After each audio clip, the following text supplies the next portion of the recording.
அன்புமிக்க சகோதர சகோதரிகளே, இந்த மே மாதத்தினுடைய 2வது செவ்வாய்க்கிழமை காலை 11 மணி நற்கருணை ஆராதனையில் பங்கேற்க வந்திருக்கிற அனைவரையும் ஆண்டவர் இயேசுனுடைய வல்லமையுள்ள நாமத்தினால் அன்போடு அழைக்கிறோம். நான் உங்களை பெயர் சொல்லி அழைத்தேன் என்று ஆண்டவர் இயேசு சொன்னது போல, பழைய ஏற்பாட்டில் ஆண்டவர் இறைவாக்கினர்களை அழைத்தது போல, இந்த மாதத்தினுடைய 2வது செவ்வாய்க்கிழமையில் ஆண்டவர் உங்களையும் என்னையும் இந்த தெய்வீக நற்கருணை ஆராதனைக்கு பெயர் சொல்லி அழைத்திருக்கிறார் என்பதை நம்புவோம். நாம் நினைக்கலாம், நான் தான் வந்தேன், நான் தான் விருப்பப்பட்டு வந்தேன், நான் தான் இன்னைக்கு பிளான் பண்ணேன், நான் தான் இந்த பாலவாக்கும் செவ்வாய்க்கிழமையில் போகணும் அப்படின்னு சொல்லி முடிவெடுத்தேன் அப்படி நாம் நினைக்கலாம். பிரியமானவர்களே, அப்படியாக முடிவெடுத்தவர்கள் பல பேர் எனக்கு ஏதோ ஒரு காரணத்திற்காக, ஏதோ ஒரு சூழ்நிலையில், ஏதோ ஒரு பிரச்சனையில், அல்லது ஏதோ ஒரு தவிர்க்க முடியாத காரணத்திற்காக வர முடியாமல் போயிருக்கிறது. ஆனால் நாம் நினைத்திருந்தாலும், நாம் திட்டமிட்டு இருந்தாலும், நாம் ஆசைப்பட்டு இருந்தாலும், இன்றைக்கி இந்த நேரத்தில், இந்த வழிபாட்டில், ஆண்டவருடைய பிரசன்னத்தில் நாம் இருக்க வேண்டும் என்பது இறைவன் நமக்கு கொடுத்திருக்கக்கூடிய ஆசீர்வாதமாய் அழைப்பாய் இருக்கிறது. ஆண்டவருக்கு நன்றி சொல்லுவோம். இந்த வழிபாட்டிலே நாம் பங்கேற்க வந்திருக்கிறோம் என்றால், ஆண்டவர் இன்று நம்மை ஆசீர்வதிக்க வேண்டும் என்று விரும்புகிறார். ஆண்டவர் இன்றைக்கு ஏதோ ஒரு காரியத்தை, நல்ல காரியத்தை நமக்கு செய்யணும் என்று ஆண்டவர் விரும்புகிறார். அதனால் இந்த நற்கருணை ஆராதனையிலே முழுமையாய் நாம் அனைவரும் பங்கெடுக்க உங்களை அன்போடு அழைக்கிறேன்.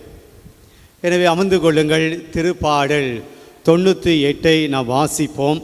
வாசித்து ஆண்டவருக்கு நம்முடைய ஆராதனையை செலுத்துவோம். திருப்பாடல் 98 தலைப்பாக போடப்பட்டிருப்பது புகழ் பாடல். தாவீது ஆண்டவரை புகழ்ந்த பாடலாக அது அமைகிறது. நாம் 2 வார்த்தைகளை மட்டும் இந்த நற்கருணை ஆராதனையில் ஆண்டவரை ஆராதிப்பதற்காக, தாவீது மன்னன் எப்படி சொன்னார், அவரை ஆராதிக்கிற போது நம்ம எப்படி ஆராதிக்கணும், கடவுளை ஆராதிக்கிற போது நாம் எப்படிப்பட்ட மனநிலையோடு இருக்கணும் என்ற அந்த 2 வாக்கியங்களை படிச்சுட்டு நாம் ஆண்டவரை ஆராதிப்போம். விவிலியம் வைத்திருக்கிறவர்கள் நீங்கள் எடுத்துக்கொள்ளலாம். திருப்பாடல் 98 இறை வார்த்தை 4 மற்றும் 5. 4வது வசனம்: உலகெங்கும் வாழ்வோரே, அனைவரும் ஆண்டவரை ஆர்ப்பரித்து பாடுங்கள், மகிழ்ச்சியுடன் ஆர்ப்பரித்து புகழ்ந்தேத்துங்கள். வார்த்தை ரொம்ப முக்கியமானது. பிரியமானவர்களே, தாவீது சொல்கிறார், உலக அனைத்தில் இருக்கக்கூடிய மக்களே, நான் மட்டும் இல்லை, எல்லாரும் வாங்க ஆண்டவரை புகழ்வோம். ஏன்னா எல்லாருக்கும் ஆண்டவர் நன்மை செய்திருக்கிறார், எல்லாருக்கும் ஆண்டவர் ஆண்டவராக இருக்கிறார், எல்லாருக்கும் அவர் கடவுளாக இருக்கிறார். எல்லாருமே நாம் ஒன்றா சேர்ந்து ஆண்டவரை ஆராதிப்போம். எல்லாரையும் கூப்பிடுறார். பிரியமான, இன்றைக்கு நாம் இங்கே வந்திருக்கிறோம். தனித்தனி வீடுகளிலிருந்து வந்திருக்கலாம், தனித்தனி பகுதியிலிருந்து வந்திருக்கலாம், தனித்தனி இடத்திலிருந்து வந்திருக்கலாம். நாம் தனித்தனியாக ஆண்டவரை கும்பிட்றது கிடையாது, நாம் தனித்தனியாக ஆண்டவரை ஆராதிக்கிறது கிடையாது. நாம் எல்லோருமே ஒன்றாக சேர்ந்து தான் ஆண்டவரை ஆராதிக்கிறோம். தனித்தனி பஸ்ஸில் வந்திருக்கலாம், தனித்தனி வெஹிக்கிளில் வந்திருக்கலாம், தனித்தனி இடத்திலிருந்து வந்திருக்கலாம், நீங்கள் எல்லாம் தனித்தனி குடும்பத்தை சார்ந்தவங்களாக இருக்கலாம். ஆனால் ஆண்டவரை புகழ்கிற போது நாம் எப்படியாக இருக்கிறோம்? ஒரு குடும்பமாக மாறுகிறோம், ஆண்டவருடைய பிள்ளைகளாக மாறுகிறோம், ஆண்டவருடைய அன்பு மக்களாய் மாறிதான் நாம் ஆண்டவரை புகழ்கிறோம். அனைத்துலகோரே ஆண்டவரை ஆர்ப்பரித்து பாடுங்கள். எப்படி பாட சொல்கிறாரு தாவீது? சோகத்தோட, வருத்தத்தோட, கவலையோட, எனக்கு 1008 பிரச்சனை இருக்குது, குடும்பத்தில் நிறைய பிரச்சனைகளோடு இருக்கிறேன், சந்தோஷம் இல்லை, மகிழ்ச்சி இல்லை, மன நிம்மதி இல்லை, அப்படிப்பட்ட மனநிலையோடு நான் கோயிலுக்கு வந்திருக்கிறேன். நான் அப்படியே ஆண்டவர்கிட்ட என்னுடைய மன்றாட்டுக்கள் எல்லாம் ஜெபம் பண்ணிவிட்டு என்னுடைய தேவைகளை எல்லாம் ஆண்டோடைய பாதத்தில் வச்சுட்டு நான் அப்படியே ஜெபம் பண்ணிட்டு போயிடுறேன் அப்படின்னு சில பேர் வந்திருக்கலாம்.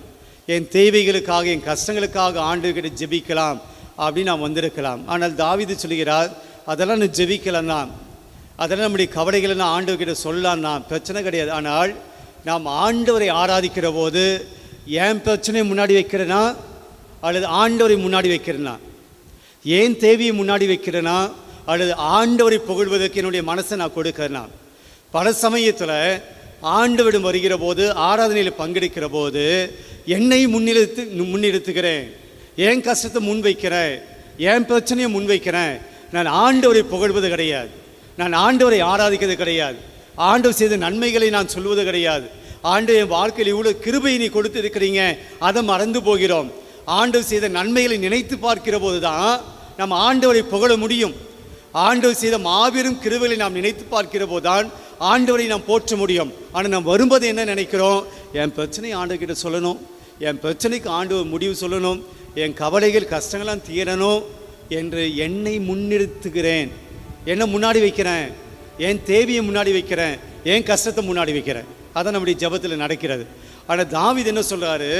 நீ ஆண்டவரை துதிக்க வருகிற போது, ஆண்டவரை ஆராதிக்க வருகிற போது உன் பக்கம், உன் பிரச்சனையெல்லாம் ஒரு பக்கம் வச்சுட்டு, உன் கவலையெல்லாம் ஒரு பக்கம் வச்சுட்டு, நீ முதல்ல ஆண்டவரை புகழ்ந்து பாடு, ஆர்ப்பரித்து போற்று, ஆர்ப்பரித்து ஆண்டவரை பெருமைப்படுத்து, சந்தோஷமாக ஆண்டவரை கும்பிடுன்னு சொல்கிறாரு.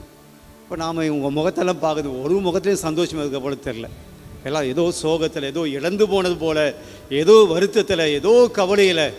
பிரியமானவர்களே, இருக்கட்டும். உங்களுக்கு கவலை இல்லைன்னு நான் சொல்லலை, உங்களுக்கு வருத்தமே இல்லை, வாழ்க்கையில் பிரச்சனை இல்லை நான் சொல்லலை. ஆனால் தாவீது என்ன சொல்கிறாரு? ஆண்டவரை முதல்ல ஆராதி, ஆண்டவரை முதல்ல மகிமைப்படுத்து, அவரை பெருமைப்படுத்து. இது 4வது வசனம். 5வது வசனத்தில் எப்படி சொல்கிறாரு?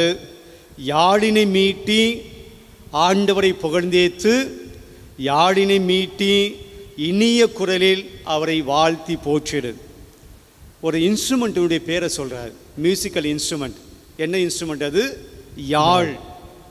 பழைய ஏற்பாட்டிலே யாழ் என்பது எதுக்கு பயன்படுத்தப்பட்டது அப்படின்னு நாம் தெரிஞ்சுக்கணும். ஏன் தாவீது மன்னன் யாழ் இசைத்து ஆண்டவரை பாட சொல்கிறாரு? இந்த ஹார்மோனியம், கீபோர்டு அது சொல்லலை, யாழ் இசைத்து ஆண்டவரை பெருமைப்படுத்து. பிரியமானவர்களே, ஆலயத்தில் அன்றைக்கு, இன்றைக்கி நம்ம கீபோர்டு பயன்படுத்துகிறோம். அன்றைக்கு யூத மக்கள் ஆண்டவரை வழிபட போகிற போது, எருசலேம் ஆலயத்தில் வழிபட போகிற போது, அங்கே இருக்கக்கூடிய லேவியர்கள், எங்களை போல குருக்கள், ஆண்டவரை புகழ்வதற்கு பயன்படுத்திய இசைக்கருவி என்னவென்றால் யாழ்.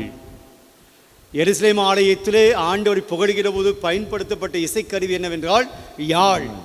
அதுதான் தாவீது சொல்கிறாரு, யாழ் இசைத்து ஆண்டவரை போற்றுங்கள். ஏன் யாழை பயன்படுத்தினாங்க? அது மகிழ்ச்சியின் கருவி. யாழ் என்பது சந்தோஷத்தின் கருவி.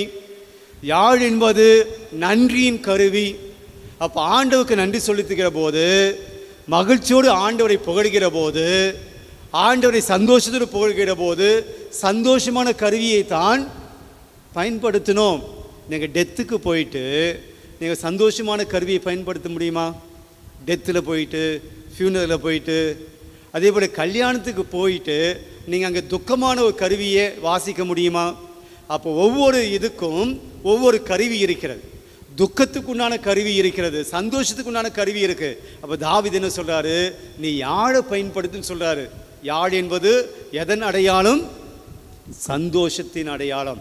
அப்போது நீ மனசில் இருந்து சந்தோஷத்தை பாடுகிற போது போதாது, நீ யாழ் என்கிற இசைக்கருவியோட இன்னும் சந்தோஷப்படுத்தி ஆண்டவரை பெருமைப்படுத்து அப்படின்னு சொல்கிறார். பிரியமானவர்களே, இன்றைக்கு ஆண்டவர் நம்ம புகழ போகிறோம். நான் பல சமயத்தில் பார்த்துருக்கிறேன், இப்போ கைத்தட்டி பாடுங்கன்னா பாட மாட்டாங்க, எல்லாரும் சேர்ந்து பாடுங்கன்னா பாட மாட்டாங்க. நீ ஏதோ பண்ணிக்கோ, நான் சும்மா உட்காந்து நிற்கிறேன், நான் வேடிக்கை பார்க்க வந்திருக்கேன் அப்படின்னு பல சமயத்தில் நான் மக்களை பார்த்துருக்கிறேன். இங்கிருந்து பார்க்கிற போது எல்லாருடைய முகங்கள் நன்றாக தெரியும். ஒரு சந்தோஷம் கிடையாது. ஆண்டவரை ஆராதிக்கிற போது, ஆண்டவரை பாடுகிற போது சந்தோஷம். இதே எலெக்ஷன் சமயத்தில் நீங்கள் பார்த்தீங்க, யாரை எப்படி புகழ்ந்தீர்கள், யாரை எப்படி பெருமைப்படுத்தினாங்க, யாரை எப்படி சந்தோஷப்படுத்தினாங்க.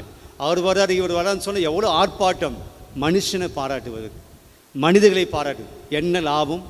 மனிதர்களை பாராட்டுறதுக்கு அவ்வளோ உற்சாகம், மனிதர்களை பாராட்டுறதுக்கு அவ்வளவு ஒரு ஆர்வம், அவ்வளோ அக்களிப்பு, அவ்வளோ ஆர்ப்பரிப்பு. மனிதர்களை பற்றி பாடுவதற்கு, மனிதர்களை பார்ப்பதற்கு, அவருடைய கட்சி பெயரை சொல்வதற்கு, கட்சியினுடைய தலைவரை பெருமைப்படுத்துவதற்கு மனுஷனை தேவன் நம்மை படைத்திருக்கிறார். இந்த நிமிஷம் வரைக்கும் உயிரை கொடுத்திருக்கிறார். நம்முடைய குடும்பத்தை காப்பாற்றுறார், நம்முடைய பிள்ளைகளை ஆனால் அவரை துதியுங்க, அவரை பெருமையாக பாடுங்க, எல்லாம் சேர்ந்து பாடுங்க, பாடுக்குழு சேர்ந்து பாடுன்ற பல சமயத்தில் நான் சொன்னாலும் ஏதோ வெறுப்போடு விரக்தியோடு, நான் ஏன் பாடணும், நான் ஏன் கடவுளை துதிக்கணும், நான் ஏன் கடவுளை போற்றணும், எனக்கு என்ன தேவை இருக்குது என்று அமர்ந்திருக்கக்கூடிய பல கத்தோலிக்க கிறிஸ்தவர்களை நான் பார்க்கிறேன். வருத்தமாக இருக்கிறது. ஆண்டவரை புகழ்வதற்கு நான் இசைவுப்பட மாட்டேன், ஆண்டவர் புகழுக்கு நான் விருப்பப்பட மாட்டேன்னா நாம் ஏன் கோயிலுக்கு வரணும்? எந்த பங்கு சாமியார் கோயிலுக்கு வான்னு கட்டாயப்படுத்தினா இன்றைக்கி யாராவது நான் கூப்பிட்டேன்னா ஃபோன் பண்ணி நீ கண்டிப்பாக கோயிலுக்கு வர நான் சொன்னேன்னா, இல்லை தேவன் தான் இன்றைக்கி நீ கோயிலுக்கு வர உன்னை தண்டிப்பேன் அப்படின்னு சொன்னாரா? இல்லையே. நாமத்தானே வந்திருக்கிறோம், நாமத்தானே இந்த தேவனை தேடி வந்திருக்கிறோம், நாமத்தானே இவர் கடவுள் என்பதை ஏற்றுக்கொண்டிருக்கிறோம். இவர் எல்லா கடவுளுக்கும் கடவுள் என்று சொல்லி நாம் நம்புகிறோம். இவர் தான் நம்ம வாழ வைக்கிறா நம்புகிறோம், இவர் தான் நம்ம இது வரைக்கும் வழி நடத்துகிற நம்புகிறோம். ஆனால் அந்த கடவுளை நான் பெருமைப்படுத்த மாட்டேன், அந்த கடவுளை நான் போற்றி பாட மாட்டேன். தாவீது சொல்கிறாரு 103 சங்கீதத்தில் சொல்லு, என் உயிரே ஆண்டவரை போற்றிடு. அவர் என் நாக்கே ஆண்டவரை போச்சு அப்படின்னு சொல்லலை. ஆண்டவரை பாடுகிறப்ப நம்ம எதை பயன்படுத்துகிறோம்? நாக்கு, பேசுவதற்கு, பாடுவதற்கு. ஆனால் தாவீது சொல்கிறாரு, ஆண்டவரே என் நாக்கே நீ ஆண்டவரை பாடு, ஆண்டவரை போற்றி. நாக்கு சொல்லலை. எதை சொல்கிறாரு? உயிரை சொல்கிறாருங்க, உடம்ப சொல்லலை, உயிரை சொல்கிறாரு. ஒரு 2 பேர் லவ் பண்ணுறாங்க, லவ் பண்ணும்போது தன்னுடைய அன்பை வெளிப்படுத்துவதற்கு என்ன சொல்கிறாங்க? என் உயிரும் மேலாக உன் அன்பு செய்கிறேன் அப்படின்னு. என்ன அர்த்தம்? அந்த உயிருக்கு மேலே ஒன்றும் கிடையாதுன்னு அர்த்தம். அந்த உயிருக்கு மேலாக இந்த உலகத்தில் ஒன்றும் பெருசாக கிடையாது. என் உயிரை கொடுத்து உன் அன்பு செய்கிறேன்னு சொல்லுவது, அதுக்கு மேலே ஒன்றும் இல்லைடா ஆசா, இதுக்கு மேலே உனக்கு கொடுத்து அன்பு செய்வதுக்கு ஒன்றும் கிடையாது. என் உயிர் தான் என் வாழ்க்கையினுடைய எல்லாத்துக்கும் மேலே, அந்த உயிரை கொடுத்து உன் அன்பு செய்கிறேன் அப்படின்னு சொல்ல. இப்போ தாவீது தான் சொல்கிறாரு, ஆண்டவர் உன்னை புகழ்கிற போது என் உயிரோடு நான் புகழ்கிறேன். வெறும் நாக்கு அளவில் இல்லை, வெறும் மைண்டு மனசு அளவில் கிடையாது, உயிரை கொடுத்து. அதுக்கு மேலே ஒன்றும் இல்லை கடவுளை அப்படின்னு சொல்லி ஆண்டவர் புகழ சொல்கிறாரு. நான் என் உயிரை ஆண்டவரை போற்றி, என் முழு உள்ளமே அவருடைய திருப்பெயரை ஏற்றிடு. என் உயிரை ஆண்டவரை போற்றிடு, அவருடைய கனிவான செயல்களை அனைத்தையும் மறவாதே. முழந்தால் படுகிறோம். ஆண்டவரை துதித்து ஒரு பாடலை பாடப்போகிறோம். எல்லாருக்கும் தெரிந்த பாடலை எடுத்திருக்கிறோம். பழைய பாடல், நாம் எல்லோரும் சிறு வயதிலிருந்து பாடக்கூடிய பாடல், உன் புகழை பாடுவது என்கிற பாடல். ஆண்டவரை புகழப் போகிறோம், ஆண்டவரை போற்றப் போகிறோம். அருமையான மெலோடிஸான ஒரு பாடல், நம்முடைய இதயத்தை வருடுகிற பாடல், ஆண்டவர் செய்த நன்மைகளை நினைத்து பாடுகிற பாடல், ஆண்டவர் நமக்கு எந்த அளவுக்கு வாழ்க்கையில் உதவியாக இருக்கிறார் என்று நினைத்து பாடுகிற பாடல். எல்லோரும் சேர்ந்து பாடுவோம். நல்ல பாடக்கூடிய இருந்து நீங்கள் மைக்கில் போய் பாடலாம்.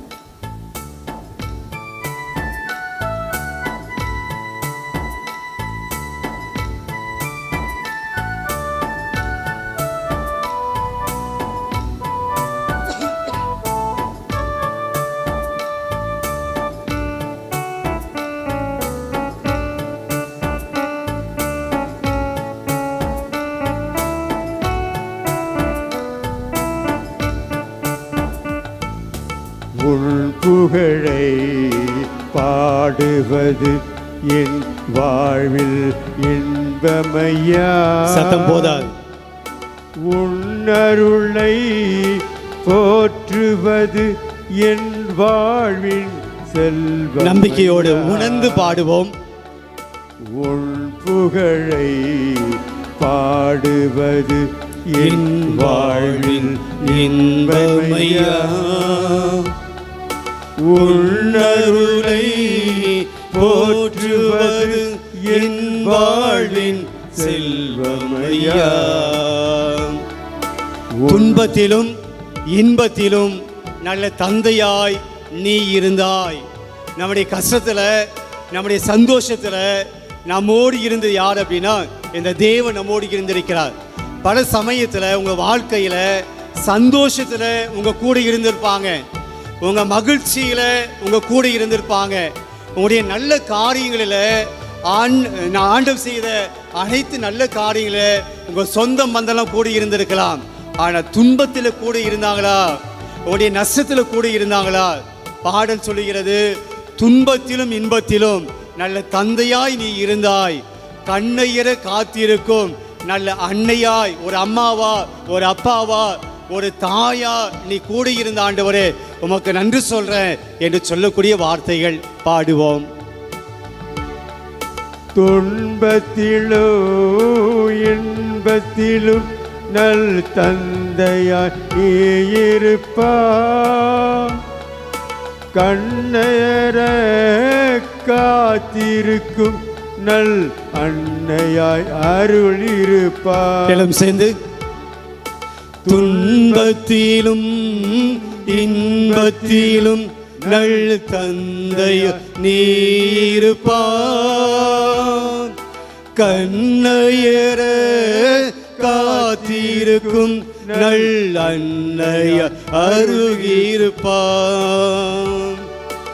அன்பு என்றும் அருளினையே நல் அருந்திட என கணிப்பான், உன்னின்று பிரியாமல் நீ என்றும் அணைத்திருப்பாய், நீ என்றும் அணைத்திருப்பாய். உன் புகழை பாடுவது என் வாழ்வில் இன்பமையா. பாடவே இல்லை நிறைய பேர். உன்னருளை போற்றுவது என் வாழ்வின் செல்வமையா. பல்லுயிரை நீ படைத்திருப்பாய், நீ என்னையும் ஏன் படைத்தாய்? வார்த்தையை பாருங்க. இந்த உலகத்தில் நீங்க எதோ படைத்திருக்கலாம், ஏதோ நீங்க படைச்சிருக்கிறீங்க. ஆனால் கடவுளே, அந்த படைப்புகள் மத்தியில் நீங்க என்னையும் படைச்சிருக்கிறீங்க, என்னையும் இந்த உலகத்தில் நீங்க கொண்டு வந்தீங்க, எனக்கும் ஒரு வாழ்வதற்குண்டான ஒரு கிருபையை தந்தீங்க. இன்னைக்கு நான் ஒரு மனுஷனா இந்த உலகத்தில் இருக்கிறேன், என்னையும் நீங்க நினைச்சு பார்த்தீங்களா ஆண்டவரே? இந்த உலகத்தில் மிகப்பெரிய விலங்கினங்கள், மிகப்பெரிய காட்டு விலங்கினங்கள் எல்லாம் இருக்கு, சந்திரன் இருக்கு, சூரியன் இருக்கு, வான மண்டலங்கள் இருக்கு. ஆனால் எல்லாத்தையும் படைச்ச கடவுளை நீங்க என்னையும் கூட ஒரு பொருட்டா நினைச்சீங்க. எவனையும் படைக்கணும், எவளையும் படைக்க வேண்டும் சொல்லி நீங்க படைச்சிருக்கீங்களே, என்னையும் நீ படைத்தாய். நான் பாவத்திலே வாழ்ந்திருந்தோம், தீய வாழ்க்கை வாழ்ந்திருந்தோம், நீ என்னையும் கூட ஒரு மகனா மகளா என கூப்பிட்டீங்களா ஆண்டவரே, நன்றி சொல்லுகிறேன் சொல்லி ஆண்டவரை புகழ்வோம். பல்லுயர படைத்திருப்பாய், நீ என்னையும் ஏன் படைத்தாய்? பாவத்திலே விழுந்திருந்தும் நீ என்னையும் ஏன் அழைத்தாய்? இயேசுவே ஆண்டவர், இயேசுவே ஆண்டவர், இயேசுவே ஆண்டவர், இயேசுவே ஆண்டவர், இயேசுவே ஆண்டவர், இயேசுவே ஆண்டவர், இயேசுவே நல்லவர், இயேசுவே நல்லவர், இயேசுவே நல்லவர், இயேசுவே நல்லவர், இயேசுவே நல்லவர், இயேசுவே நல்லவர், இயேசுவே வல்லவர், இயேசுவே வல்லவர், இயேசுவே வல்லவர், இயேசுவே வல்லவர், இயேசுவே வல்லவர், இயேசுவே வல்லவர், இயேசுவே என் மீட்பர், இயேசுவே என் மீட்பர், இயேசுவே என் மீட்பர், இயேசுவே என் மீட்பர், இயேசுவே என் மீட்பர், இயேசுவே என் மீட்பர், இயேசுவே என் ஆயன், இயேசுவே என் ஆயன், இயேசுவே என் ஆயன், இயேசுவே என் ஆயன், இயேசுவே என் ஆயன், இயேசுவே என் ஆயன், இயேசுவே என் வாழ்வு, இயேசுவே என் வாழ்வு, இயேசுவே என் வாழ்வு, இயேசுவே என் வாழ்வு, இயேசுவே என் வாழ்வு. இயேசுவே என் வாழ்வு. Praise the Lord. Praise the Lord. Praise the Lord. Praise the Lord. Praise the Lord. Praise the Lord. நன்றி ஆண்டவரே, நன்றி ஆண்டவரே. நன்றி தகப்பனே, நன்றி தகப்பனே. நன்றி இயேசுவே. நன்றி இயேசுவே. அல்லேலூயா, ஹalleluya. அல்லேலூயா, ஹalleluya. அல்லேலூயா. ஹalleluya. அமர்வோம். பிரியமானவர்களே, நற்கரை ஆராதனைக்கு நான் எடுத்துக்கொண்ட பகுதி இன்றைய முதல் வாசகம். இன்றைய முதல் வாசகமானது விவிலியம் வைத்திருக்கிற எடுத்துக்கொள்ளுங்கள். திருத்தூதர் பணிகள் 16ஆம் அதிகாரம் 22 முதல் 34 முடிய இறைவார்த்தைகளை நாம் திருப்பலியில் வாசிக்க இருக்கிறோம். திருப்பலியில் வாசிக்கப்படுகிற நற்செய்தி வாசகத்தை நான் திருப்பலியுடைய மறையுரையாக கொடுக்கிறேன். முதல் வாசகத்தை நற்கரை ஆராதனைக்காக நான் எடுத்துக்கொள்கிறேன். இன்றைய முதல் வாசகம் நாம் படிக்கிற போது அந்த வாசகத்தில் வரக்கூடிய முதல் பகுதி, ரெண்டாவது பகுதி நான் லைட்டாக உங்களுக்கு சொல்லிடுறேன். பவுலும் சீலாவும் 2 பேரும் பிலிப்பு என்கின்ற நகரத்துக்கு வருவாங்க. பிலிப்பியருக்கு எழுதிய திருமுகம் அப்படி நம்ம படிப்போம் இல்லைங்களா. பிலிப்பி என்பது ஒரு நகரம், அது ஒரு திருச்சபை. அந்த பிலிப்பு நகரத்தில் கிறிஸ்தவ மக்கள் இருந்தாங்க. அப்போ அந்த பிலிப்பு நகரத்துக்கு பவுலும் சீலாவும் வருகிறார்கள். ஏன் வருகிறார்கள்? ஏற்கனவே அங்கே நற்செய்தியை போதிச்சிருக்கிறாங்க. சில பேர் கன்வெர்ட் ஆகியிருக்கிறாங்க. இப்போ அவங்க எப்படி அந்த கிறிஸ்தவ வாழ்க்கை வாழ்கிறாங்க என்று பார்ப்பதற்காக பிலிப்பு நகரத்துக்கு பவுலடியாரும் சீலாவும் வருகிறார்கள். அப்போது வருகிற போது, அந்த நகரத்துக்குள்ளே வருகிற போது, ஒரு குறி சொல்லக்கூடிய பெண், இன்னைக்கு கூட நிறைய இருக்கிறாங்க. சில பேர் நாம் கூட கத்தோலிக்க கிறிஸ்தவங்க அதை தேடி போய் நிற்கும். தப்பு. அது குறி சொல்கிறது பார்க்குறது தப்பு. கிளி ஜோசியம் பார்க்குறது தப்பு. இந்த தாயத்து கட்டக்கூடிய அந்த மனிதர்களிடம் போவது தவறு. இது வச்சுட்டாங்க, அது வச்சுட்டாங்கன்னு சொல்லி வீட்டில் இது இருக்குது, அது இருக்குது, வாங்க எங்கள் வீட்டில் வந்து பாருங்கள் அப்படின்னு சொல்லி அந்த மூட நம்பிக்கை வைத்திருப்பதெல்லாம் தவறு.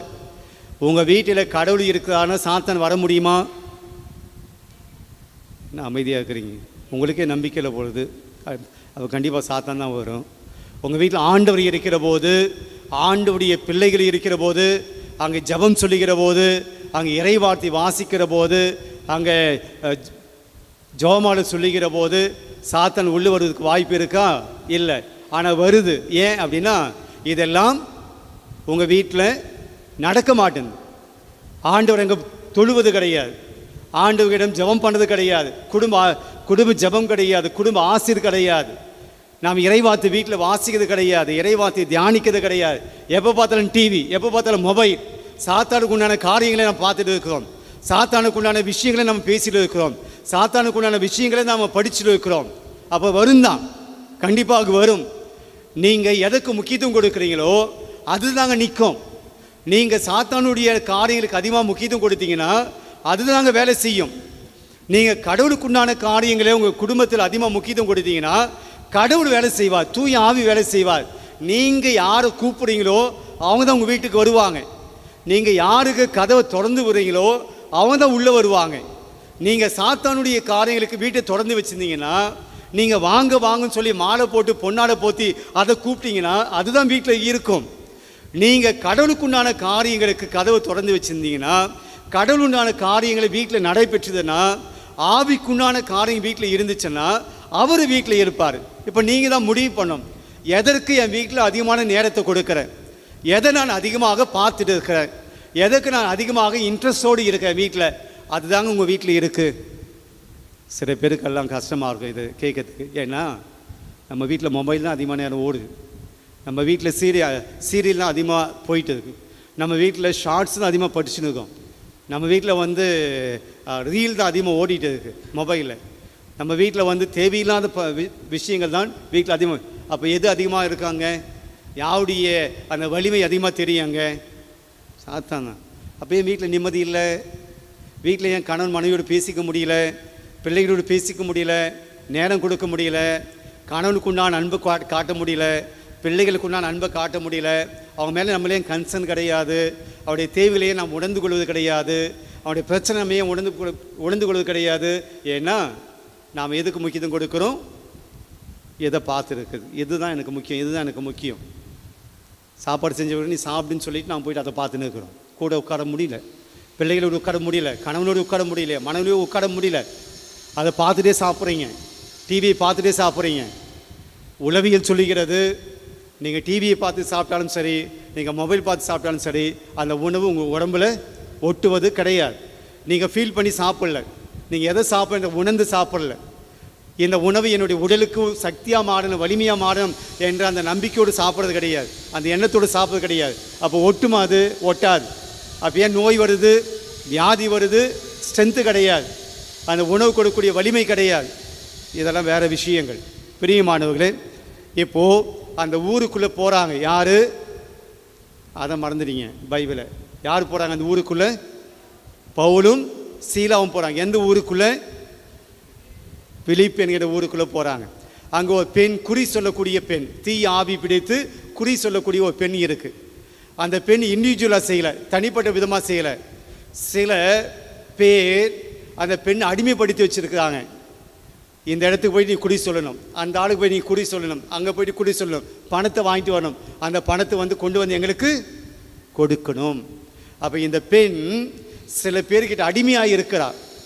அந்த அடிமையாக இருக்கக்கூடிய பெண்ணை இவங்க ஆட்டி படைப்பாங்க. அங்கே போயிட்டு இங்கே போயிட்டு இங்கே போயிட்டு குறி சொல்லிட்டு வந்து அந்த பணத்தை எங்களுக்கு கொடுக்கணும். இந்த பெண்ணுக்கும் கொஞ்சம் பணத்தை கொடுத்து அந்த பணத்தை இவங்க வச்சுப்பாங்க. இது இப்படிப்பட்ட அந்த பெண்ணு தான் பவுலையும் சீலாவையும் ரோட்டில் பார்க்குறா. இவங்க 2 பேர் நடந்து வராங்க, 2 பேரையும் பார்க்குறா. பார்த்துட்டு பவுலடியாவுடைய போதனையெல்லாம் கேட்டுட்டு ரொம்ப பெருமையாக சொல்கிறார். நீங்கள் கடவுளுடைய வார்த்தை இப்போ போதிக்கிறீங்க, எல்லாரையும் மனமாத்தினு ரொம்ப பெருமையாக சொல்கிறார். அப்போது அவளுக்கு அந்த தீயாவி இருக்குது, அந்த குறி சொல்லக்கூடிய அந்த பழக்கம் இருக்குது, அந்த ஹேபிட் இருக்குது என்பதை பவுலடியார் என்ன பண்ணுறாரு? கண்டுபிடிக்கிறார். கண்டுபிடிச்சிட்டு அந்த பெண்ணை குணமாக்குகிறார். அந்த பெண்ணை குணப்படுத்துகிறார், அந்த ஆவியை ஓட்டுறார். அந்த பெண் இப்போ சுகமாயிடுது. இப்போ யாருக்கு நஷ்டம்? யாருக்கு நஷ்டம்? நீங்கள் அமைதியாக பார்த்தா எனக்கு தான் கஷ்டம். யாருக்கு நஷ்டம்? அந்த பெண்ணு குணமானது யாருக்கு நஷ்டம்னு நினைக்கிறீங்க? அவளை வைத்து பணம் சம்பாதிச்சாங்களே அவங்களுக்கு நஷ்டம். இப்போ இவன் நல்லாயிட்டான குறி சொல்ல மாட்டா, இவள் வழியாக வரக்கூடிய பணம் நமக்கு வராது. சும்மா இருப்பாங்களா? ஈஸியாக வந்து உடைக்காமல் அந்த பணத்தை விட்டுடுவாங்களா? உடனடியாக கோபப்படுகிறார்கள். யார் மீது? அந்த பெண் மீது அல்ல, அவளை குணப்படுத்திய பவுல் சீலா இவள் மீது கோபப்படுகிறார்கள். என்ன பண்ணாங்க தெரியுங்களா? அவங்க 2 பேரையும் கட்டி தலைமைச் சங்கத்துக்கு கொண்டு வராங்க. ரோமை தலைமைச் சங்கத்துக்கு கொண்டு வராங்க. கொண்டு வந்துட்டு உண்மைக்கு பதிலாக பொய்யை சொல்கிறாங்க. என்ன சொன்னாங்க அப்படின்னா, இவர்கள் 2 பேரும் அந்த பெண்ணை குணப்படுத்தினார்கள் அப்படின்னு சொல்லலை. உடல் சரியில்லாமல் இந்த பெண்ணை சுகப்படுத்தினாங்க அப்படின்னு சொல்லலை. இந்த 2 பேரும் யூதர்கள், யூத மதத்தை சார்ந்தவங்க. இந்த ரோமை அரசை அவர்கள் கலகமூட்டுகிறார்கள், ஒரு தீவிரவாதம் பண்ணுறாங்க. நம்ம அரசுக்கு எதிராக, ரோமை அரசுக்கு எதிராக அவர்கள் ஒரு கலகம் மூட்டுகிறார்கள், பிரச்சனை உண்டு பண்ணுறாங்க, சமூகத்தில் அமைதியை கெடுக்கிறாங்க, ஒரு தீவிரவாதத்தை உண்டு பண்ணுறாங்க அப்படின்னு சொல்லி போய் சொன்னாங்க. ஆனால் பவுலடி அதையே பண்ணார்? பவுலடியை செஞ்சாரா? இல்லை. அந்த பெண்ணை குணப்படுத்தினார். ஆனால் போய் சொன்னாங்க. அப்போ அந்த தலைமை சங்கம் சும்மா இருக்குமா? நம்ம நாட்டுக்கு எதிராக தீவிரவாதம் பண்ணுறவங்கள கவர்மெண்ட்டு சும்மா விடுமா? விடாது. உடனடியாக அரெஸ்ட் பண்ணுறாங்க. அங்கிருந்து படிக்கக்கூடிய வாசகத்தை தான் இன்றைக்கி முதல் வாசகமாக நம்ம படிக்க போகிறோம். புரியுங்களா? முதல் வாசகம், முதல் பகுதி என்னென்னா, பவுலும் சீலாவும் இருவரும் தலைமை சங்கத்துக்கு வருகிறார்கள். வந்து கம்ப்ளைண்ட் பண்ணுறாங்க. பண்ண உடனே அவங்களுக்கு நடந்த கொடுமையை பாருங்கள். 1, பிலிப்பு நகர மக்கள் திரண்டெழுந்து பவுலையும் சீலாவையும் தாக்குகிறார்கள். அந்த நடுவர்களுக்காலையா யாராவது ஒருத்தர் அந்த வேலையை நிப்பாட்டுங்க. பின்னாடி சொல்லு, கீழே செய்ய சொல்லுங்கள்.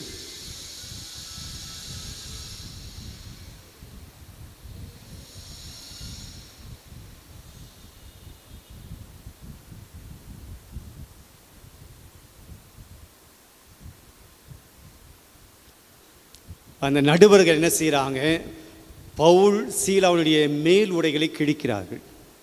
உடம்பு அந்த உடைகளை கிழிக்கிற ஆடைகளை கிழிக்கிறாங்க. அதுக்கடுத்து அவர்களை தடியால் அடிப்பதற்கு உத்தரவுறாங்க, ஆணையிடுகிறார்கள். தடியால் அடிக்க சொல்கிறாங்க. அதுக்கடுத்து அவர்களை நன்றாக அடித்த பின்பு ஜெயிலில் போடுறாங்க.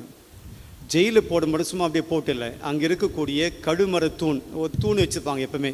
இயேசு கூட என்ன பண்ணாங்க, அந்த தூணில் வச்சு தான் சாட்டையால் அடித்தாங்க. அதுபோல் இந்த 2 பேரையும் அந்த தூணில் காலில் கட்டு போகிறாங்க, காலில் சங்கிலி போகிறாங்க, விலங்குகளை மாற்றுறாங்க. ஏன்னா தப்பிச்சிடக்கூடாது, ஏதோ ஒரு விதத்தில் ஓடிடக்கூடாது, ஏதோ கடவுளை அற்புதம் பண்ணி போயிடக்கூடாது அப்படின்னு சொல்லி நல்லா டைட்டாக கட்டி வைக்கிறாங்க.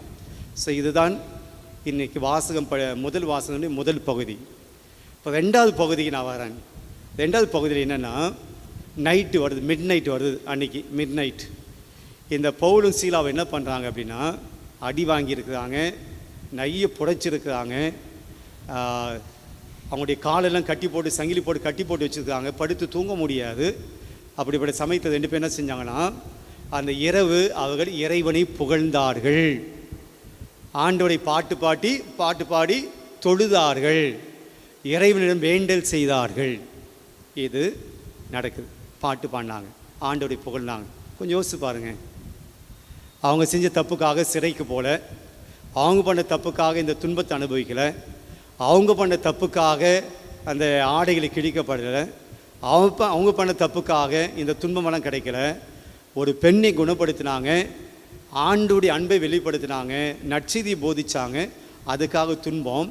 அந்த துன்பம் அந்த காரியங்களை செய்கிற போது நாம் இருந்தால் என்ன பண்ணியிருப்போம், என்ன கடவுளே உங்கள் வழியில் போனேன், அன்பை காட்ட சொன்னீங்க, அன்பை காட்டினேன், உதவி செய்ய சொன்னீங்க, உதவி செஞ்சேன், நாங்கள் என்ன தப்பு பண்ணோம், எங்களுக்கே எவ்வளோ பனிஷ்மெண்ட் நாம் சொல்லுவோம். ஆனால் அவங்க 2 பேர் என்ன பண்ணாங்க, ஆண்டவரை புகழ்ந்தார்கள். அது மிட் நைட்டில் தூங்காமல் ஆண்டவர் இறைவேண்டல் செஞ்சாங்க. என்ன நடந்தது பிரியமானவர்களே, 4 காரியம் நடக்கிறது. அவங்க பாட்டு பாடி ஆண்டவரை புகழ்கிற போது, ஆண்டவரை போற்றுகிற போது, அந்த உடல் வேதனையில், உடல் கஷ்டத்தில், அந்த உடல் வலியில் அவர்கள் ஆண்டவரை நோக்கி பாடுகிற போது, ஆண்டவரை புகழ்கிற போது, ஆண்டவரை பெருமைப்படுத்துகிற போது, ஆண்டவருக்கு நன்றி சொல்கிற போது, பிரியமான 4 காரியங்கள் அங்கே நடக்கிறது. 1, நிலநடுக்கம் ஏற்பட்டது. நிலநடுக்கம், அப்படியே பூமி அதிருது. 1. 2வது என்ன நடந்துச்சு, அந்த சிறைச்சாலையினுடைய அடித்தளங்கள், அந்த பேஸ்மெண்ட் இருக்கு இல்லையா, அது அப்படியே ஆடிச்சான். இங்கே ஒரு வேளை இந்த கோயிலுடைய பேஸ்மெண்ட் ஆடிச்சேன்னா ஒருத்தர் இங்கே உட்காந்துக்க மாட்டீங்க இல்லையா, சின்ன ஒரு ஷேக் வந்தோடனே எல்லாம் இன்ச்சு வெளியே ஓடிடும். அந்த சிறைச்சாலையுடைய அடித்தளம் அப்படி ஆடுகிறது. 2வது, ஃபஸ்ட்டு நிலநடுக்கம் வந்துச்சு, 2வது பேஸ்மெண்ட் ஆடுகிறது, 3வது அந்த சிறைச்சாலையுடைய கதவுகள் திறக்கப்பட்டன, ஓப்பன் ஆயிடுச்சு கதவுகள், 4வது அவருடைய காலில் கட்டப்பட்டிருக்கக்கூடிய விலங்குகள், அந்த செயின்ஸ் எல்லாம் அவிழ்க்கப்பட்டன, அவர்கள் உள்ளே இருக்கிறார்கள். இது எப்படி நடந்துச்சு, அந்த நிலநடுக்கம் எப்படி வந்துச்சு, இந்த பேஸ்மெண்ட் எப்படி அதிர்ந்து, இந்த கதவுகளெல்லாம் எப்படி ஓப்பன் ஆச்சு, அது தானாக எப்படி ஓப்பன் ஆச்சு, இந்த விலங்குகள் எல்லாம் எப்படி அதுவே தானாக, சங்கிலியெல்லாம் அப்படியே தானாக உடைஞ்சி எப்படி அவங்க ரிலீஸ் ஆனாங்க, எப்படி, அதுக்கு முன்னாடி என்ன நடந்துச்சு, அதுக்கு முன்னாடி என்ன நடந்துச்சு, என்ன பண்ணாங்க அவங்க, ஆண்டவரை துதித்தார்கள், ஆண்டவரை துதித்தாங்க, ஆண்டவரை போற்றினாங்க. பிரியமானவர்களே, ஆண்டவரை துதித்தால் என்ன நடக்கும், ஆண்டவரை துதித்தால் என்ன நடக்கும், இதாங்க நடக்கும். உங்களுடைய ஆண்டவரை நீங்கள் துதிப்பது ஒருபோதும் வீணாகாது, ஆண்டவரை துதிப்பது ஒருபோதும் வீண் போகாது. ஆண்டவரை நாம் புகழ புகழ ஆண்டவருடைய கிருபையை நாம் பார்க்க முடியும். என்னை மகிமை செய்ய நீ மகிமை அடைவாய், உயர்வாய் என்று சொல்லி குழந்தையை சொன்னது போல, இன்றைக்கு ஆண்டவரை புகழ்கிற போது, ஆண்டவரை பெருமைப்படுத்துகிற போது, ஆண்டவர் உன்னை பல்வேறு சிக்கல்கள் கஷ்டங்களிலிருந்து உன்னை விடுவிப்பார். நிலம் அதிர்கிறது, நிலநடுக்கம் ஏற்பட்டது, நிலநடுக்கம் நீங்கள் உற்பத்தி பண்ண முடியுமா, நீங்கள் நிலநடுக்கத்தை ஏற்படுத்த முடியுமா, இந்த உலகத்தை எந்த மனுஷனால் நிலநடுக்கத்தை உண்டு பண்ண முடியுமா, அது இயற்கையாக நடக்கக்கூடியது. அதை இயற்கை சக்தி மனிதனுடைய சக்தியை விட மேலானது. மனிதனுடைய சக்தியை விட இயற்கையினுடைய சக்தி நிலநடுக்கம் மேலானது. யாராவது போயிட்டு நிலநடுக்கத்தை உண்டு பண்ண முடியாது, நிலநடுக்கம் வருகிற போது எனக்கு ஒன்றும் ஆகாது அப்படின்னு நிற்க முடியாது. இப்போ என்ன சொல்லுது? ஆண்டவரை ஜெபிக்கிற போது நிலநடுக்கம் ஏற்பட்டது அப்படின்போது இந்த உலகத்தில் இருக்கக்கூடிய மனுஷனுடைய வல்லமையை விட ஆண்டவருடைய வல்லமை பெரிது. இந்த மனுஷனுடைய கட்டிய கட்டடங்களை ஆடும். இந்த உலகத்தில் எந்த ஒரு பில்டிங் நிலநடுக்கம் வருகிற போது அது ஆடும். நான் இவ்வளோ ஸ்ட்ராங்காக கட்டிய நிலநடுக்கம் வந்தால் ஒன்றும் ஆகாது, எந்த மனுஷனாக சொல்ல முடியாது. மனுஷனுடைய பலத்தை விட கடவுளுடைய பலம் பெரிது. அப்போ எப்போ உங்களுக்கு கிடைக்கும்? அந்த பலம் எப்போ கிடைக்கும்? அந்த சக்தி எப்போ கிடைக்கும்? ஆண்டவரை நீங்கள் துதிக்கிற போது, ஆண்டவரை நீங்கள் பெருமைப்படுத்துகிற போது, ஆண்டவரை நீங்கள் போற்றுகிற போது உங்கள் வாழ்க்கையில் அந்த சக்தி, அந்த பலம், எதை வேணாலும் நீங்கள் ஷேக் பண்ண முடியும். உங்கள் வாழ்க்கையில் இருக்கக்கூடிய தடைகளை நீங்கள் ஷேக் பண்ண முடியும். உங்கள் வாழ்க்கையில் இருக்கக்கூடிய பிரச்சனைகளை நீங்கள் ஷேக் பண்ண முடியும். நகராது, முடியாது, விடியாது, அது ஜெயிக்க முடியாது, எல்லாத்தையும் நீங்கள் என்ன பண்ண முடியும்? ஆண்டோடைய பலத்தை, ஆண்டோடைய சக்தியால் நீங்கள் தகர்க்க முடியும் பிரியமானவரே. அதுக்கடுத்து என்ன ஆகுது? அந்த பேஸ்மெண்ட், அந்த சிறைச்சாலையுடைய பேஸ்மெண்ட் வந்து அதிர்ந்தது. பிரியமானவர்களே, சிறைச்சாலை என்பது ஒரு மனிதனுடைய கட்டுப்படுத்தி வைக்கக்கூடியது, அந்த மனுஷனை அடைச்சி வைக்கக்கூடியது. உங்கள் வாழ்க்கையிலும் கூட பல காரியங்கள் உங்களை அடைச்சி வச்சிருக்கு. நீங்கள் சுதந்திரமாக இருக்க முடியல.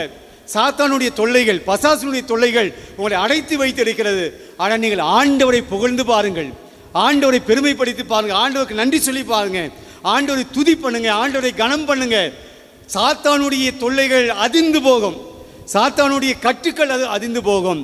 சிறைச்சாலையுடைய கட்டுகள் அதிர்ந்து போனது போல, சிறைச்சாலையுடைய அடித்தளம் அதிர்ந்து போனது போல உங்கள் வாழ்க்கையில் இருக்கக்கூடிய எல்லா விதமான துன்பங்கள் ஆண்டவரை புகழ்கிற போது, ஆண்டவரை துதிக்கிற போது அதிர்ந்து போகும் பிரியமானவர்களே. மூன்றாவதாக கதவுகள் திறக்கப்பட்டன. சிறைச்சாலை கதவு திறக்கப்பட்டன. திறந்து அவங்க எங்கே போகலாம்? சிறைச்சாலை விட்டு வெளியே போயிருக்கலாம், ஆனால் அவங்க போல.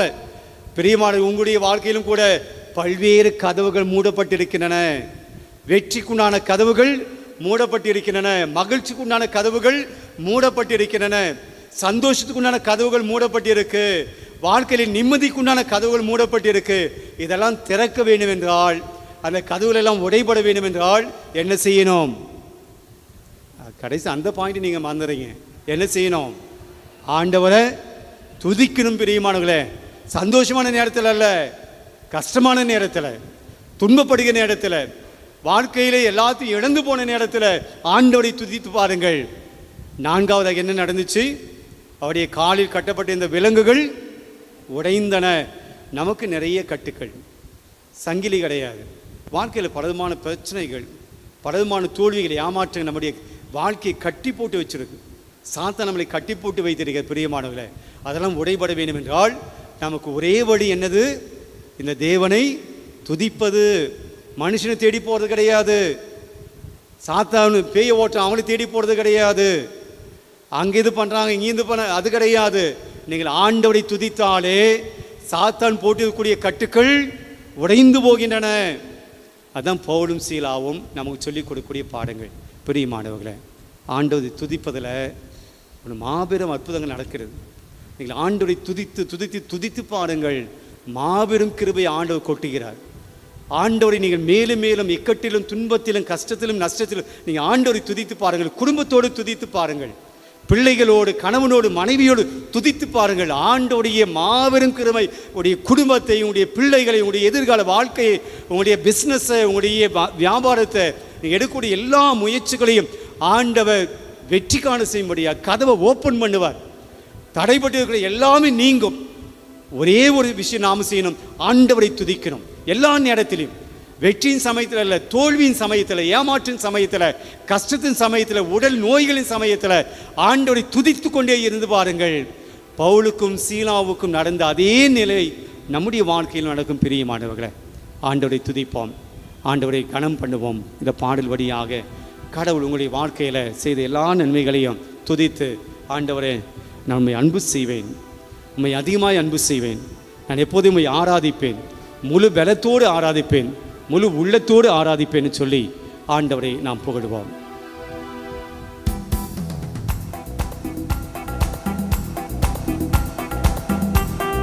எழுந்து நின்று கரங்களை தட்டி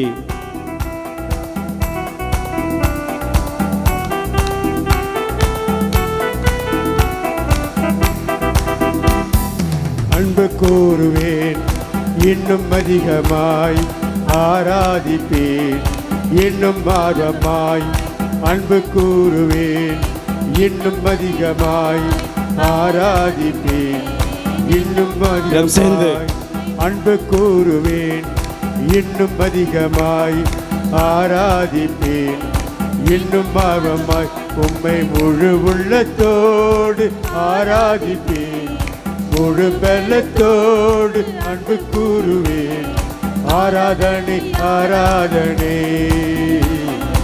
ஆராதனை ஆராதனை ஆராதனை ஆராதனை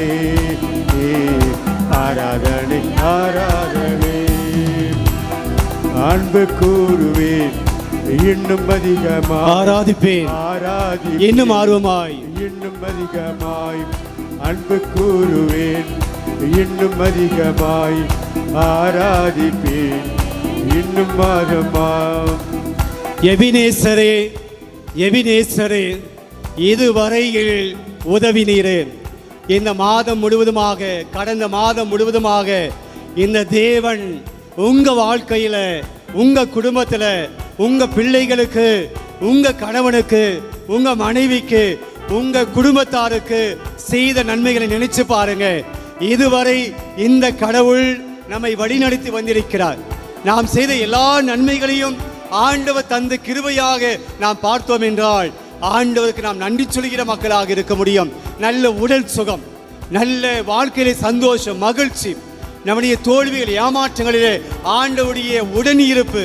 எபினேசரே எபினேசரே இதுவரையில் உதவி நீரே சொல்லி ஆண்டவரை போற்றுவோம்.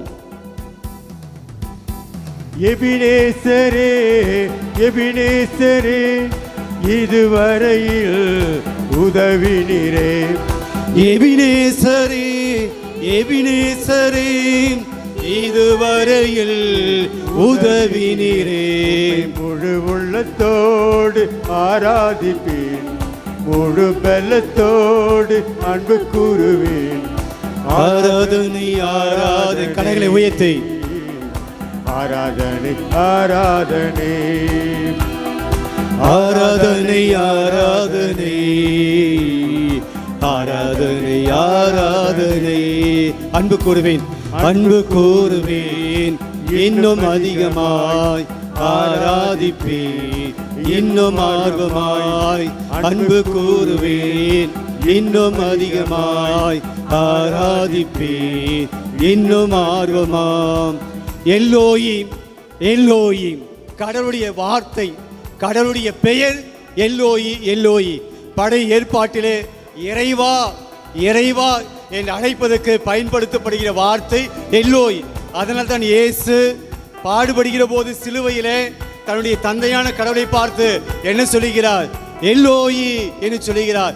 இறைவா இறைவா ஏன் என்னை கைவிட்டீர்? எல்லோயி எல்லோயி என்று சொல்லுகிறார். இறைவனுடைய பெயர் எல்லோயி எல்லோயி எல்லோயி.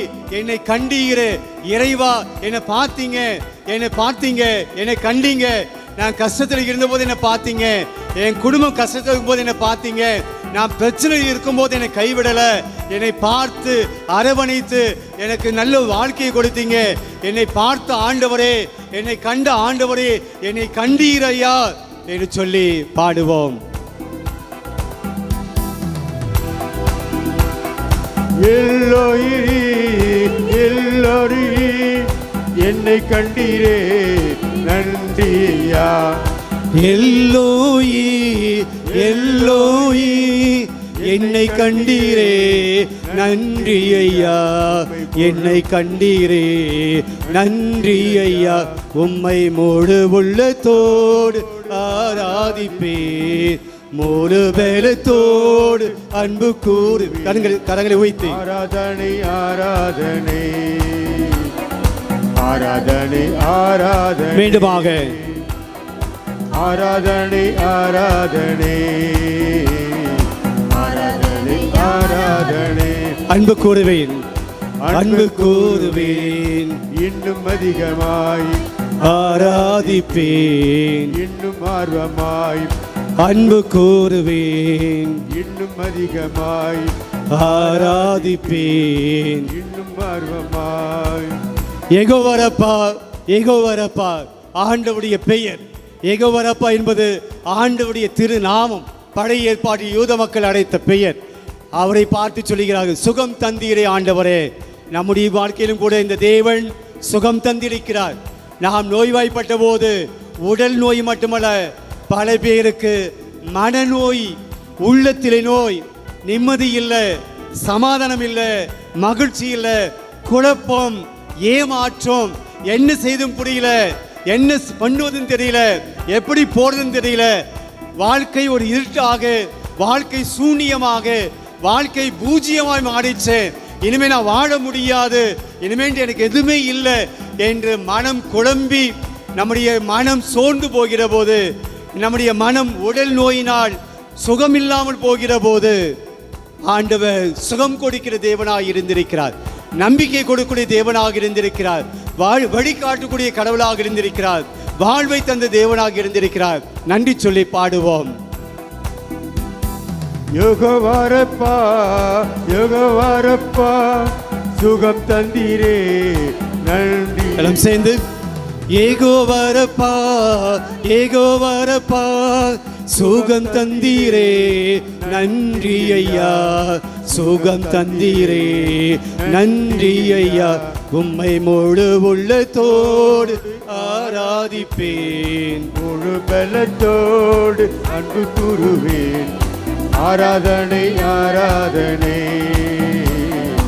ஆராதனை ஆராதனை ஆராதனை ஆராதனை ஆராதனை ஆராதனை. அன்பு கூறுவேன், இன்னும் அதிகமாய் ஆராதிப்பேன். இன்னும் அதிகமாய் அன்பு கூறுவேன், இன்னும் அதிகமாய் ஆராதிப்பேன். அன்பு கூறுவேன், இன்னும் அதிகமாய் ஆராதிப்பேன்.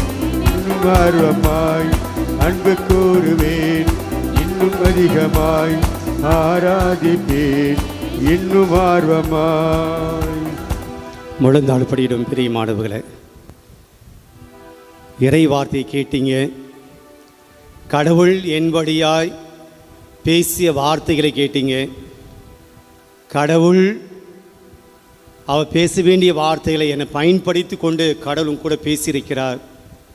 நீங்கள் ஆண்டவரை புகழுகிற போது என்ன நடக்கும் என்பதை பவுல் சீலா வாழ்க்கையில் நடந்த விஷயங்களை இன்றைக்கி ஆண்டவர் நமக்கு பகிர்ந்திருக்கிறார், வெளிப்படுத்தியிருக்கிறார். அந்த உண்மையை நமக்கு கொடுத்திருக்கிறார். நீங்கள் என்னை புகழ்கிற போது, நீங்கள் என்னை ஆராதிக்கிற போது, நீங்கள் என்னை பெருமைப்படுத்துகிற போது, நீங்கள் என்னை நோக்கி ஜெபம் செய்கிற போது, அதுவும் கஷ்டத்தில், நஷ்டத்தில், மனம் உடைந்து போன நேரத்தில், நிம்மதி இல்லாத நேரத்தில், உடைய வாழ்க்கையில் துன்பங்கள் சூழ்ந்து கொள்கிற நேரத்தில் நீங்கள் என்னை புகழ்ந்தால் உங்களுக்கு என்ன நடக்கும், என் வல்லமை எப்படி உங்கள் வாழ்க்கையில் நீங்கள் உங்களுக்கு வெளிப்படுத்துவேன், உங்கள் வாழ்க்கையில் எப்படி நான் நல்லது கொண்டு வரவேன் என்று சொல்லி இன்றைக்கு ஆண்டவர் பவுல் சீலா வாழ்க்கையில் நடந்த நிகழ்ச்சி வழியாக நமக்கு வெளிப்படுத்தியிருக்கிறார். ஆண்டவரை புகழ்ந்ததுனால அவங்க விடுதலை பெற்றார்கள். ஆண்டவரை புகழ்ந்ததுனால அங்கே ஒரு சிறை கைதி இயேசுக்குள்ளே வந்தான். பவுலடியாவரை நம்பி அவன் இயேசுவை நம்பினான். இன்றைக்கி நீங்கள் உங்கள் வாழ்க்கையில் அதே பவுலடியா சீலா பட்ட துன்பங்களை பல்வேறு விதத்தில் நீங்கள் பட்டு கொண்டு இருக்கலாம். கட்டுக்கள் இருக்கலாம், பலவிதமான துன்பங்கள் இருக்கலாம். சிறைச்சாலை என்ற அந்த ஒரு சிறைச்சாலை இல்லை அப்படின்னாலும் உங்கள் வாழ்க்கையில் பலவிதமான சிறைச்சாலையில் அகப்பட்டுட்டு மீண்டு வர முடியாமல் பல்வேறு சாபங்களில், பல்வேறு பேயினுடைய தொல்லைகளில், பசாசின் தொல்லைகளில், பாவங்களில் நீங்கள் மாட்டிக்கொண்டு சிறையில் இருக்கலாம். அந்த பாவத்தில் என்னால் வெளியே வர முடியல, அந்த கெட்ட தீய காரியங்கள் என்னால் வெளியே வர முடியல என்று இருக்கலாம். பலமான பழக்க வழக்கங்களிலிருந்து மீண்டு வர முடியல, ஒரு சிறைச்சாலை அகப்பட்ட வாழ்க்கையில் இருக்கலாம். அதுலேருந்து நான் மீண்டு வரணும்னு ஆசைப்பட்றேன், எனக்கு அது விருப்பம் இருக்குது, நான் அந்த பாவத்திலிருந்து வெளியே வரணும்னு நான் நினைக்கிறேன். ஆனால் என்னுடைய உதவியால், என்னுடைய சக்தியால், என்னுடைய பலத்தால் அது முடிய மாட்டேங்குது. பாவ சங்கீதம் பண்ணுறேன், ஆனால் மீண்டும் அந்த பாவத்தில் நான் விழுந்து போகிறேன், என்னால் என் சொந்த சக்தியால் பலத்தால் வெளியே வர முடியல அப்படின்னு நினைக்கிறவங்க இருக்கலாம். அதெல்லாம் எப்போ முடியும் என்றால் பிரியமானவர்களே, நீங்கள் ஆண்டவரை துதித்து கொண்டே இருந்தால், நீங்கள் ஆண்டவருடைய கிருபையை கேட்டுக்கொண்டே இருந்தால், ஆண்டவரை நீங்கள் பற்றி கொண்டே இருந்தால், ஆண்டவருடைய ஆவியானவரை நீங்கள் நம்பினால், இந்த எல்லா கட்டுக்களும், எல்லா விதமான கதவுகளும், எல்லா விதமான விலங்குகளும் உங்களிடம் இந்த அகற்றப்படும். பிரியமானவர்களே, இன்றைக்கி நீங்கள் 1 நிமிடம் 2 நிமிடம் நீங்கள் ஆண்டவரை புகழ போகிறீங்க, ஆண்டவரிடம் ஜெபிக்க போகிறீங்க. நீங்கள் ஜெபிக்கணும். உங்கள் வாழ்க்கையில் என்ன கட்டுகள் இருக்குது, உங்களுடைய வாழ்க்கை என்ன கதவுகள் எல்லாம் போடப்பட்டு இருக்குது, உங்களுடைய வாழ்க்கையில் என்ன விலங்குகள் கட்டப்பட்டு இருக்கிறன, எந்த சிறைச்சாலையில் நீங்கள் மாட்டிகிட்டு இருக்கிறீங்க, நிம்மதி இல்லாமல் யாரெல்லாம் இருக்கிறீங்க, மகிழ்ச்சி இல்லாமல் யாரெல்லாம் இருக்கிறீங்க, நீங்கள் இந்த ஆண்டவரை பார்த்து பேசணும். நீங்கள் ஆண்டவர்கிட்ட கேட்கணும். நான் ஜெபம் பண்ணுறது கிடையாது. ஆக 1 நிமிடம் 2 நிமிடம் நீங்கள் ஜெபிக்க வந்திருக்கிறீங்க. இன்றைக்கி வேடிக்கை பார்க்க பாலவாக்கம் வரலை, நீங்கள் சும்மா உட்காந்துட்டு போகிறதுக்காக ஆலயத்துக்கு வரலை, ஆண்டவருடைய கிருபைக்காக வந்திருக்கிறீங்க, ஆண்டவருடைய ஆசீர்வாதத்துக்காக வந்திருக்கீங்க, உங்கள் குடும்பத்தினுடைய நன்மைக்காக நீங்கள் வந்திருக்கிறீங்க. அதை நீங்கள் வாங்கிட்டு போகணும். அதை ஆண்டு உங்களுக்கு கொடுக்கணும்னா இன்றைக்கி வேதம் சொல்லுகிறது, இறைவார்த்தை சொல்லுது, பவுலடியாரை போல நீங்கள் ஆண்டவரை ஜெபம் பண்ணுங்க. பவுலடியார் ஆண்டவரை புகழ்ந்தது போல நீங்கள் ஆண்டவரை புகழுங்க. 1 நிமிடம் மௌனமாக நீங்கள் ஆண்டவர்கிட்ட பேசக்கூடிய நேரம் இது, ஜெபிக்கக்கூடிய நேரம் இது.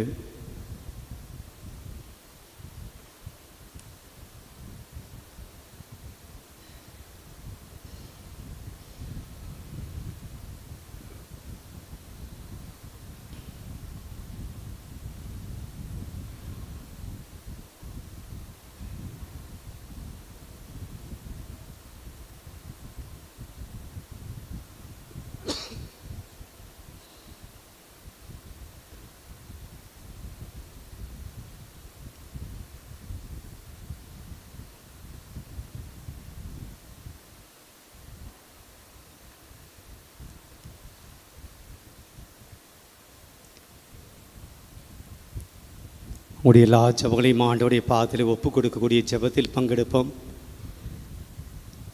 எங்கள் அன்பு ஆண்டவரே, ஏதோ எங்களுக்காக நீ கொடுத்த மாபெரும் வாழ்வு தரக்கூடிய திரு உணவு நற்கருணை, வானின்றி இறங்கி வந்த உயிருள்ள உணவு நானே என்ற உடைய திருமகன், நான் வாழ்வு தரக்கூடிய திரு உணவாய் வந்திருக்கிறேன் என்று சொன்ன அந்த இயேசு இதோ எங்களுடைய மத்தியில் அவர் பிரசன்னமாக இருக்கிறார். அன்பு இயேசுவே, எங்களுடைய மத்தியில் இனி வந்திருப்பதற்காய் நற்கருணையாய் இருப்பதற்காய் நன்றி சொல்கிறோம் ஆண்டவரே. நாங்கள் உங்கள் பிரசன்னத்தில் இருக்கிறோம் ஆண்டவரே. உங்களுடைய வல்லமையுள்ள பிரசன்னத்தில் இருக்கிற போது எங்களுக்கு எந்த விதமான சாத்தானுடைய பசாசனுடைய அழகினுடைய தொல்லைகள் எங்களை நெருங்காது என்பதை நாங்கள் உணர்கிறோம் ஆண்டவரே. இன்றைக்கு நீ கொடுத்த இறை வார்த்தைக்காக நாங்கள் நன்றி சொல்கிறோம் ஆண்டவரே. பவுலடியார் சிறைச்சாலையில் இருக்கிற போது, அவர் உம்மை புகழ்ந்த போது, உம்மை போற்றிய போது, உம்மிடம் ஜெபித்த போது, அந்த நிலநடுக்கம், அந்த சிறைச்சாலையுடைய அந்த பேஸ்மெண்ட், அந்த அடித்தளம் அசைவுற்றது போல, அந்த ஜபத்தினுடைய வல்லமையினால் அந்த கதவுகள் எல்லாம் உடைப்பட்டது போல, அவருடைய விலங்குகள் எல்லாம் உடைப்பட்டது போல, ஆண்டவர் உம்முடைய பிரசன்னத்தில் உம்மை போற்றி புகழ்ந்து நாங்கள் ஜெபிக்கிற போது எங்கள் வாழ்க்கையில் இருக்கக்கூடிய சிறைச்சாலைகள் தகர்ந்து போகும் என்று நம்புகிறோம் ஆண்டவரே. எங்களுடைய வாழ்க்கையினுடைய வெற்றியின் கதவுகள் எப்போதெல்லாம் மூடப்பட்டு இருக்கிறதோ, என்னுடைய வாழ்க்கையுடைய சந்தோஷத்துக்கான கதவுகள் எந்த குடும்பத்திலெல்லாம் மூடப்பட்டு இருக்கிறதோ, என்னுடைய உடல் உள்ள நலனுக்கான கதவுகள் எங்கெல்லாம் மூடப்பட்டு இருக்கிறதோ, என்னுடைய தொழிலுக்கான வெற்றி வாய்ப்புகள் எங்கெல்லாம் மூடப்பட்டு இருக்கிறதோ, ஆண்டவரே இந்த நேரத்தில் உம்மை பார்த்து ஜெபித்து கொண்டிருக்கிற, உம்மை பார்த்து வேண்டிக் கொண்டிருக்கிற, கண்ணீரோடு ஜெபித்து கொண்டிருக்கிற, உம்மை நம்பி ஜெபித்து கொண்டிருக்கிற ஒவ்வொருடைய மகளுடைய விலங்குகள், தடைப்பட்ட கதவுகள் உடைப்படுவனவாக என்று நான் ஜெபிக்கிறேன் ஆண்டவரே. உம்முடைய வல்லமையினால் எங்களுடைய வாழ்க்கையில் இருக்கக்கூடிய எல்லா விதமான தடைகள் நீங்கும்படியாய் நாங்கள் ஜெபிக்கிறோம் ஆண்டவரே. எங்களுடைய ஜெபங்களுக்கு, எங்களுடைய மன்றாட்டுகளுக்கு நீ செவிசாய்த்து இந்த நாளிலே வந்திருக்கிற ஒவ்வொரு மகனுக்கும் இந்த ஆராதனையில் பங்கெடுத்து ஜெபித்து கொண்டிருக்கிற ஒவ்வொரு குடும்பத்தாருக்கும், இந்த யூடியூப் வழியாக இந்த ஆராதனையை பார்த்து கொண்டிருக்கக்கூடிய ஒவ்வொரு மகளுடைய குடும்பத்தில் இருக்கக்கூடிய எல்லா தடைகள், எல்லா கட்டுக்கள் நீங்கும்படியாய் ஜெபிக்கிறோம் ஆண்டவரே. ஆமென். வல்லமையில் ஆண்டவரே ஏதோ எங்களை ஆசீர்வதியும். உம்முடைய ஆமென். வல்லமையினால் நிரப்பும், உம்முடைய கிருபையினால் நிரப்போம், உம்முடைய ஆமென். ஆசீர்வாதங்களால் நிரப்போம். என்னுடைய குடும்பத்தில் மகிழ்ச்சி உண்டாவதாக, என்னுடைய குடும்பத்தில் சமாதானம் உண்டாவதாக. ஆமென். என்னுடைய வாழ்க்கையில் இருக்கக்கூடிய நோய் நோக்கால் எல்லாம் நீங்கி நாங்கள் உடல் சுகத்தோடு ஆரோக்கியத்தோடு நாங்கள் வாழ வேண்டுமாய் நீ கட்டளை இடுவீராக. ஆமென். ஆண்டவரே உம்முடைய ஆவியினுடைய வல்லமை எங்கள் மீது நிரப்புவீராக. ஏதோ உங்களுக்காக என்னுடைய துணையாளரை அனுப்புவேன், அவர் உண்மையை நோக்கி வழிநடத்துவார் என்று சொல்லி தூய ஆவியை தந்தது போல ஏதோ எங்கள் மத்தியில உம்முடைய ஆவியானவருடைய ஆற்றல் இறங்கும்படியாய் ஜெபிக்கிறோம் ஆண்டவரே. எங்களையும் குடும்பங்களையும் உம்முடைய வல்லமையுள்ள கரத்தில் ஒப்பு கொடுக்கிறோம். நீரை எங்களை பொறுப்பெடுத்துக் கொள்ளும், எங்களை ஆசீர்வதியும். ஆமென். மாண்பியர் கீதம்.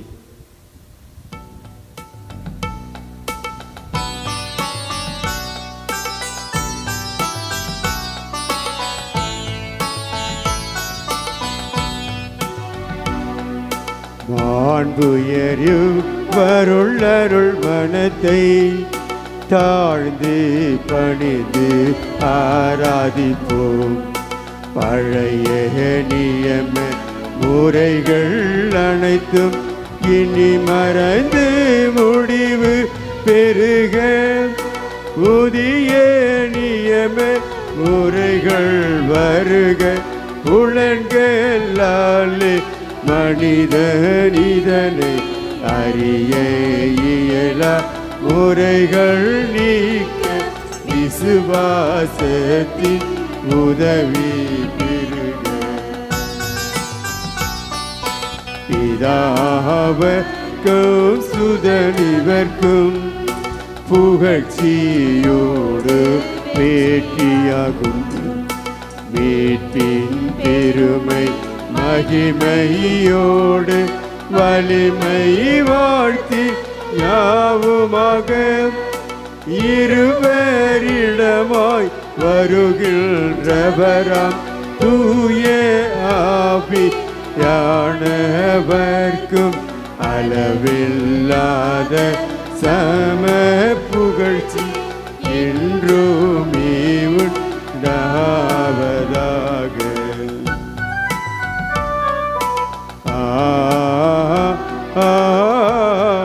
ஆமென். மன்றாடுவோமாக. இறைவா, இந்த வியப்புக்குரிய அடையாளத்திலேயே உம்முடைய பாடுகள் நினைவை எங்களுக்கு விட்டு சென்றே.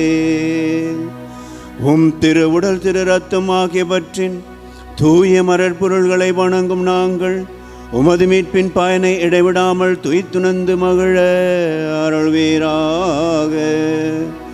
தந்தையாக இறைவனோடும் தூய ஆவியாரின் ஒன்றிப்பில் இறைவனாய் என்றென்றும் வாழ்ந்து ஆட்சி செய்கின்ற உம்மை மன்றாடுகின்றோம். ஆமென்.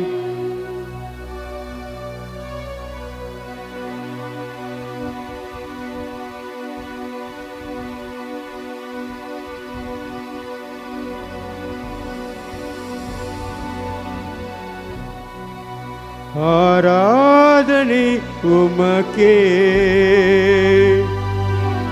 ஆராதனை உமக்கே, ஆராதனை உமக்கே,